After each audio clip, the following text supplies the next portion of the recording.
जय हिंद साथियों, मैं हर्ष कुमार आपके अपने YouTube चैनल हर्ष स्टडी IQ GK में आपका स्वागत करता हूं। तो आज के वीडियो में हम लोग जानने वाले हैं बौद्ध धर्म के बारे में। तो बौद्ध धर्म से रिलेटेड इस वीडियो में हम लोग टॉप के 60 प्रश्न करेंगे जो कि MCQ में होगा। तो फ्रेंड, आप किसी भी एग्ज़ाम की तैयारी कर रहे होंगे तो ये वीडियो आपके लिए इम्पॉर्टेंट रहने वाला है, क्योंकि मैंने इस वीडियो में आपके लिए बौद्ध धर्म से जितने प्रश्न संभव हो सकते थे वो कवर किया है। तो इसलिए वीडियो को अंत तक देखिएगा। अगर वीडियो आपको इन्फॉर्मेटिव लगे तो चैनल को लाइक और सब्सक्राइब ज़रूर कर लीजिएगा। तो चलिए चलते हैं अपने पहले प्रश्न के पास। तो पहला प्रश्न हमसे बोल रहा है कि बौद्ध धर्म के संस्थापक कौन थे। तो बौद्ध धर्म का जो संस्थापक थे फ्रेंड, वो थे गौतम बुद्ध। गौतम बुद्ध बौद्ध धर्म के संस्थापक थे। आइए जानते हैं गौतम बुद्ध से रिलेटेड कुछ इम्पॉर्टेंट पॉइंट।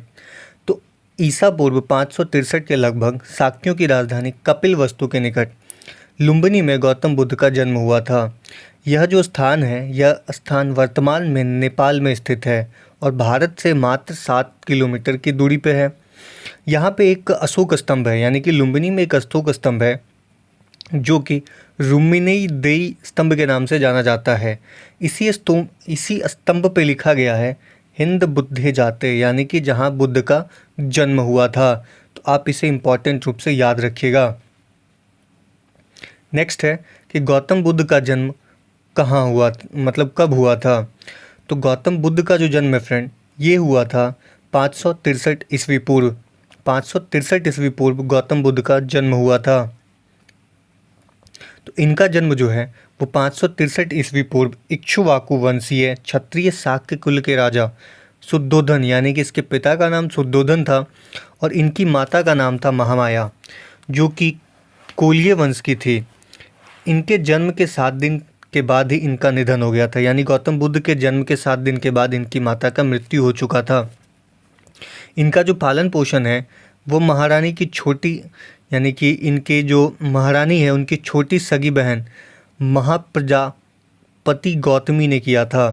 तो आप इसे इम्पॉर्टेंट रूप से याद रखिएगा कि इनका पालन पोषण गौतमी ने किया था और इनकी माता का नाम था महामाया। नेक्स्ट है गौतम बुद्ध का जन्म कहाँ हुआ था। तो मैंने आपको अभी तुरंत बताया है कि गौतम बुद्ध का जन्म कपिलवस्तु के लुम्बिनी में हुआ था। अगला प्रश्न है गौतम बुद्ध के पिता का क्या नाम था। तो गौतम बुद्ध के पिता का जो नाम था फ्रेंड, वो था शुद्धोधन। शुद्धोधन गौतम बुद्ध के पिता का नाम था। नेक्स्ट है गौतम बुद्ध की माता का क्या नाम था। तो गौतम बुद्ध की माता का नाम था फ्रेंड माया देवी। गौतम बुद्ध की माता का नाम माया देवी था। नेक्स्ट है गौतम बुद्ध की सौतेली माँ का क्या नाम था। तो गौतम बुद्ध की सौतेली माँ जो थी उनका नाम था प्रजापति गौतमी। प्रजापति गौतमी गौतम बुद्ध की सौतेली माता का नाम था। अगला प्रश्न बनता है फ्रेंड कि गौतम बुद्ध के बचपन का क्या नाम था। तो गौतम बुद्ध के जो बचपन का नाम था वो था सिद्धार्थ। सिद्धार्थ गौतम बुद्ध के बचपन का नाम था। अगला प्रश्न है कि गौतम बुद्ध की पत्नी कौन थी। तो गौतम बुद्ध की जो पत्नी थी फ्रेंड, वह थी यशोधरा। यशोधरा जी जो थी वो गौतम बुद्ध की पत्नी थी। ये बहुत बार परीक्षा में पूछा जाता है। नेक्स्ट है गौतम बुद्ध के पुत्र का नाम क्या था। तो गौतम बुद्ध के जो पुत्र थे उनका नाम था फ्रेंड राहुल। राहुल गौतम बुद्ध के पुत्र का नाम था। नेक्स्ट है बुद्ध शब्द का तात्पर्य क्या होता है।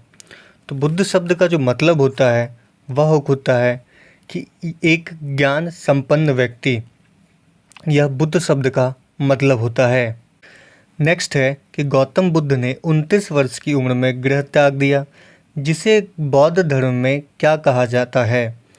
तो बौद्ध धर्म में इसको कहा जाता है फ्रेंड महाभिनिष्क्रमण। महाभिनिष्क्रमण कहा जाता है गृह त्यागने को बौद्ध धर्म में। नेक्स्ट है कि गौतम बुद्ध के प्रथम गुरु थे। गौतम बुद्ध के जो प्रथम गुरु थे फ्रेंड, वो थे आलार कलाम। आलार कलाम जो थे वो गौतम बुद्ध के प्रथम गुरु थे। अगला प्रश्न बनता है कि गौतम बुद्ध ने आलार कलाम के बाद किस गुरु से शिक्षा ग्रहण की है।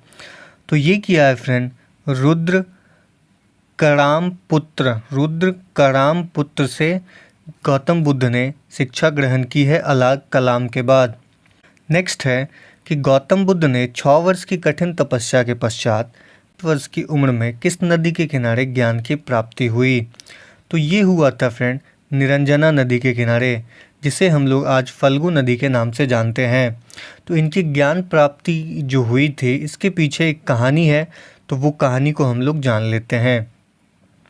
तो 35 वर्ष की आयु में बैसाखी पूर्णिमा के दिन सिद्धार्थ पीपल वृक्ष के नीचे ध्यानस्थ थे। बुद्ध ने बोध गया में निरंजना नदी के तट पर कठोर तपस्या की तथा सुजाता नाम की लड़की के हाथों खीर खाकर उपवास तोड़ा। समीपवर्ती गांव में एक स्त्री सुजाता को पुत्र हुआ। वह बेटे के लिए पीपल वृक्ष से मन्नत पूरी करने के लिए सोने के थाल में गाय के दूध की खीर भरकर पहुंची। सिद्धार्थ वहां बैठकर ध्यान कर रहा था। उसे लगा कि वृक्ष देवता ही मानो पूजा लेने के लिए शरीर धारण कर बैठे हुए हैं। सुजाता ने बड़े आदर से सिद्धार्थ को खीर भेंट की और कहा, जैसे मेरी मनोकामना पूरी हुई है उसी तरह आपकी भी हो। उसी रात को ध्यान लगाने पर सिद्धार्थ की साधना सफल हुई। उसे सच्चा बोध हुआ। तभी से सिद्धार्थ बुद्ध कहलाए। जिस पीपल वृक्ष के नीचे सिद्धार्थ को बोध मिला वही बोधि वृक्ष कहलाया और यह गया के समर्पित है, यानी समीप है बौद्ध गया में। तो यह एक कहानी है फ्रेंड, तो आप इसे चाहे तो याद कर लीजिएगा या फिर सुन के छोड़ दीजिएगा। नेक्स्ट है गौतम बुद्ध को किस वृक्ष के नीचे ज्ञान की प्राप्ति हुई? तो गौतम बुद्ध को फ्रेंड पीपल वृक्ष के नीचे ज्ञान की प्राप्ति हुई। नेक्स्ट है गौतम बुद्ध को किस स्थान पर ब्रह्म ज्ञान प्राप्त हुआ? वह स्थान क्या कहलाया? तो गौतम बुद्ध को निरंजना नदी यानी कि फल्गु नदी के किनारे ज्ञान की प्राप्ति हुई और जिस स्थान पे उनको ज्ञान की प्राप्ति हुई वह स्थान आज बोध गया कहलाता है। अगला प्रश्न है कि बुद्ध ने अपना प्रथम उपदेश कहाँ दिया? तो बुद्ध ने अपना प्रथम उपदेश जो दिया था वो दिया था सारनाथ में। तो आप इसे इम्पॉर्टेंट रूप से याद रखिएगा। तो सारनाथ जो है फ्रेंड वो काशी अथवा वाराणसी के 10 किलोमीटर पूर्वोत्तर में स्थित प्रमुख बौद्ध तीर्थस्थल है। ज्ञान प्राप्ति के पश्चात भगवान बुद्ध ने अपना प्रथम उपदेश यहीं दिया था, जिसे धर्म चक्र प्रवर्तन। तो आप याद रखिएगा इनका जो पहला उपदेश है उसे हम लोग धर्म चक्र प्रवर्तन का नाम दिया जाता है और जो बौद्ध मत के विचार और प्रसार का प्रारंभ इसी जगह से था, सारनाथ से ही।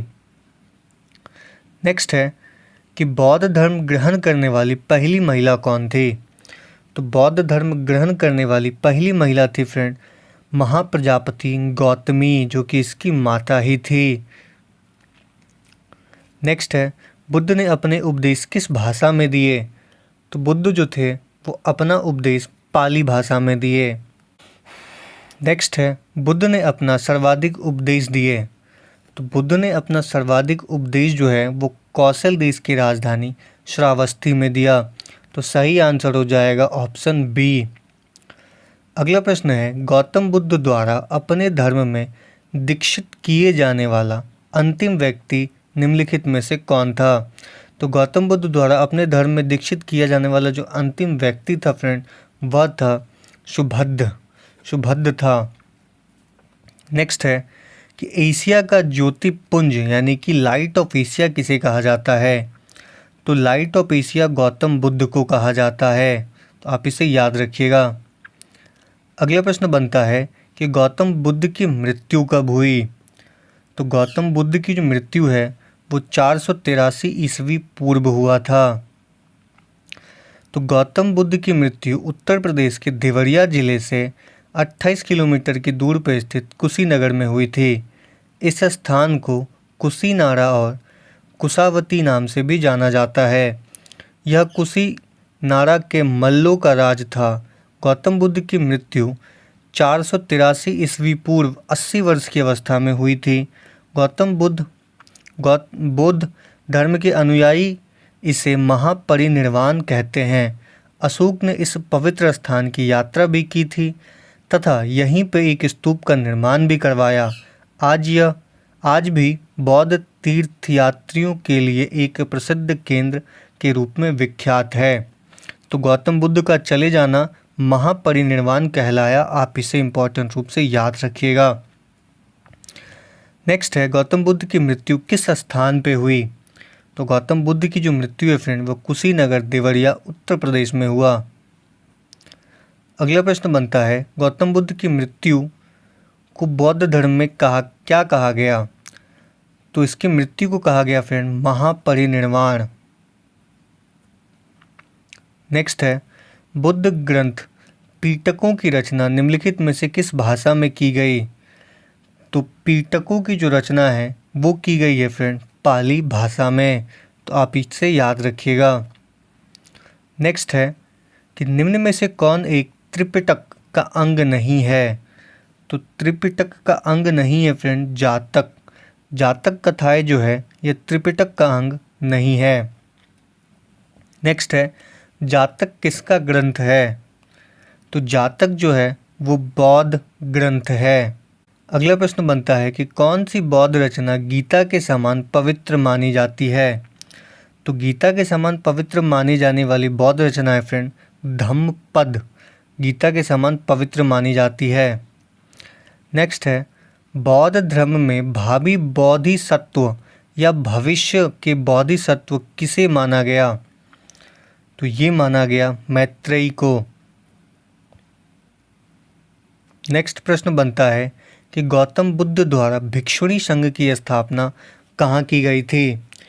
तो गौतम बुद्ध के द्वारा भिक्षुणी संघ की जो स्थापना है ये किया गया था वैशाली राज्य में। अगला प्रश्न बनता है फ्रेंड कि प्रथम बौद्ध संगति हुई थी, यानी कि प्रथम बौद्ध संगति कहाँ हुई थी? तो ये हुआ था फ्रेंड 483 ईस्वी पूर्व बौद्ध संगति हुई थी। तो प्रथम बौद्ध संगति कहाँ हुई थी? तो प्रथम बौद्ध संगति जो है यह हुआ था राजगृह में। राजगृह में प्रथम बौद्ध संगति हुई थी। नेक्स्ट प्रश्न बनता है कि प्रथम बौद्ध संगति के समय उसका अध्यक्ष कौन था? तो प्रथम बौद्ध संगति के समय उसका जो अध्यक्ष था फ्रेंड वो महाकश्यप था। महाकश्यप उसका अध्यक्ष था। अगला प्रश्न है कि प्रथम बौद्ध संगति किसके शासनकाल में हुई थी? तो ये हुआ था अजातशत्रु के कार्यकाल में प्रथम बौद्ध संगति हुआ था। अगला प्रश्न बनता है फ्रेंड कि द्वितीय बौद्ध संगति कब और कहाँ हुई थी?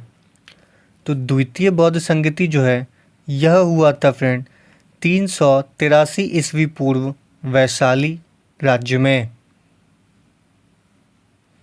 नेक्स्ट है, द्वितीय बौद्ध संगति के अध्यक्ष कौन थे? तो द्वितीय बौद्ध संगति के जो अध्यक्ष थे वो थे सबाकामी। सबाकामी द्वितीय बौद्ध संगति के अध्यक्ष थे।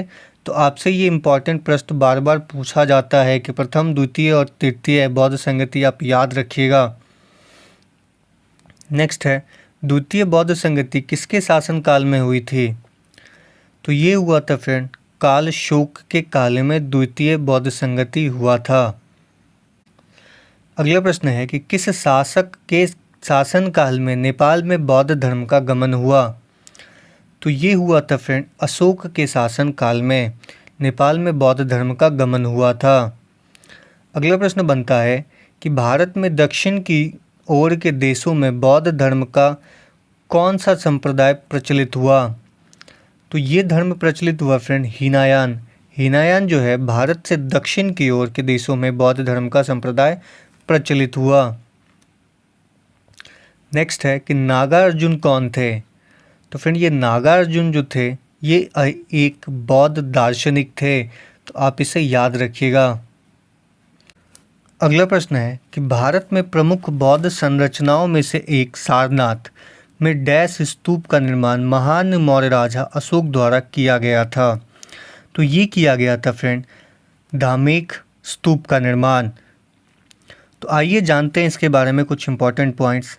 तो भारत में प्रमुख बौद्ध संरचनाओं में से एक सारनाथ में दमेक स्तूप का निर्माण महान मौर्य राजा अशोक द्वारा किया गया था। जो दमेक स्तूप धर्मराज का स्तूप का संस्कृत संस्करण है।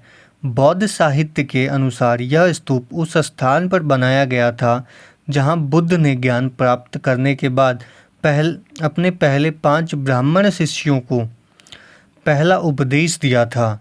निर्वाण के लिए अपने 8 गुणा पथ को प्रकट करना यहीं पे हुआ था इनका।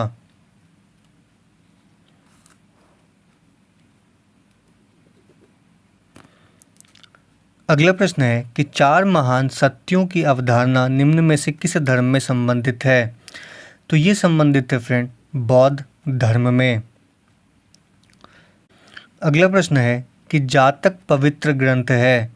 तो जातक किसका पवित्र ग्रंथ है? तो फ्रेंड ये बौद्धों का पवित्र ग्रंथ है जातक। तो आप इसे इम्पोर्टेंट रूप से याद रखिएगा। तो अगला प्रश्न है फ्रेंड कि बुद्ध के उपदेशों का संग्रह है। तो बुद्ध के जो उपदेशों का संग्रह है वो है सुत्त पिटक। सुत्त पिटक बुद्ध के उपदेशों का संग्रह है। नेक्स्ट है कि बौद्ध शिक्षा का निर्माण निम्नलिखित में से किस में है? तो बौद्ध शिक्षा का जो निर्माण है निम्नलिखित में से है फ्रेंड त्रिपिटक में। त्रिपिटक में बौद्ध शिक्षा निर्माण का दिया गया है। अगला प्रश्न है कि किस शासक ने बौद्ध के लिए विख्यात विक्रमशिला विश्वविद्यालय की स्थापना की थी? तो बौद्धों के लिए विक्रमशिला विश्वविद्यालय की जो स्थापना है वो किया था धर्मपाल ने। धर्मपाल ने विक्रमशिला विश्वविद्यालय का निर्माण किया था।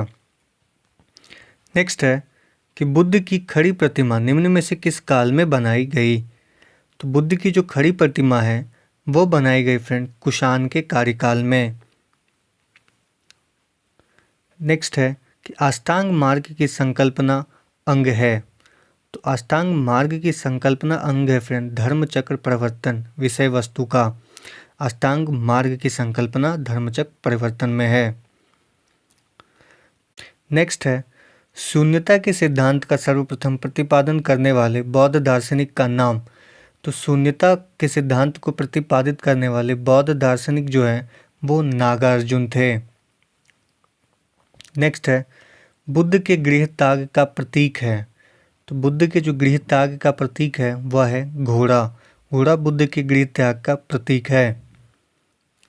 नेक्स्ट है बुद्ध कौशाम्बी किसके राज्यकाल में आए थे? बुद्ध जो है वो कौशाम्बी आए थे फ्रेंड उदयन के कार्यकाल में। तो आप इसे इम्पोर्टेंट रूप से याद रखिएगा। नेक्स्ट है प्रथम शताब्दी ईस्वी में किस भारतीय बौद्ध भिक्षु को चीन भेजा गया था? तो भेजा गया था फ्रेंड नागा अर्जुन को। इनको चीन भेजा गया था। अगला प्रश्न है कि भारत में सबसे बड़ा बौद्ध स्तूप कहाँ स्थित है? तो ये है सांची में। सांची में भारत का सबसे बड़ा बौद्ध स्तूप स्थित है। नेक्स्ट है कि बौद्ध धर्म के महायान और हीनायान संप्रदायों में सर्वाधिक मौलिक अंतर कौन सा है? तो यह फ्रेंड देवी देवताओं की पूजा का अंतर ही है दोनों में, और कोई अंतर नहीं है। अगला प्रश्न है कि बौद्ध धर्म का मूल आधार क्या है? तो इसका मूल आधार है 4 आर्य सत्य। ये इसका मूल आधार है। तो फ्रेंड आपको वीडियो अगर इन्फॉर्मेटिव लगी हो तो चैनल को लाइक और सब्सक्राइब जरूर कीजिएगा। मिलते हैं अगले वीडियो में।